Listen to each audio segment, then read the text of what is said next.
चारों युगों में आता हूँ, अपना यथार्थ ज्ञान करवाता हूँ। लेकिन जिस समय आप यहाँ सतलोक से बिछुड़ कर मेरे से आए, उसी दिन से आप बहुत दुखी होने लगे और काल भगवान ने आपके ऊपर त्रिगुणमयी माया का इतना प्रभाव कर दिया, आप भूल गए अपने मूल स्थान को।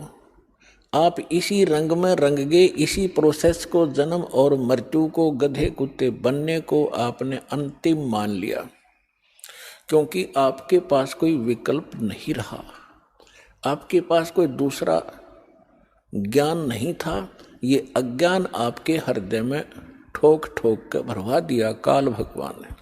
अपने आत्माओं,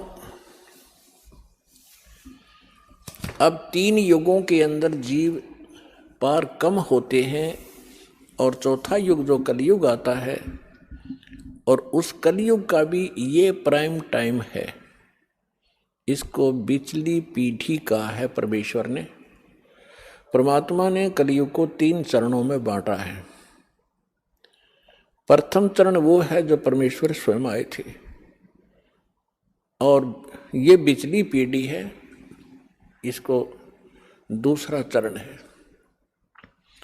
और अंतिम जो लास्ट चरण है कलयुग का, तो इन तीनों को बांटा है परमात्मा ने, क्योंकि प्रथम चरण के अंदर ये जीव घने दुखी नहीं होते।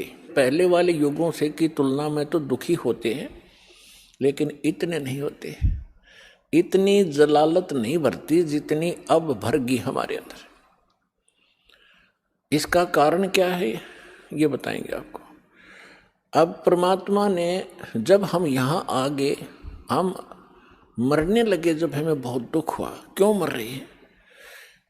एक व्यक्ति के बारे में बताते हैं, एक राजा बना और लाख वर्ष तक जीवित रहा, लाख वर्ष तक राजा ही रहा, और मरने लगा। जब उससे यमदूत लेने आए तो उसने कहा, मुझे एक सांस और दे दो।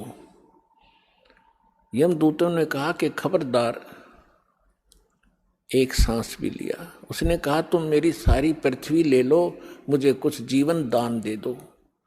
उन्होंने कहा कि हम ये नहीं कर सकते, तेरा समय आ गया, तू चल। तो हम मरना क्यों नहीं चाहते? हम अपने आप को वृद्ध भी देखना नहीं चाहते। आप देखते हो आजकल कितनी बकवादें चल गई हैं, ये बूढ़े बूढ़े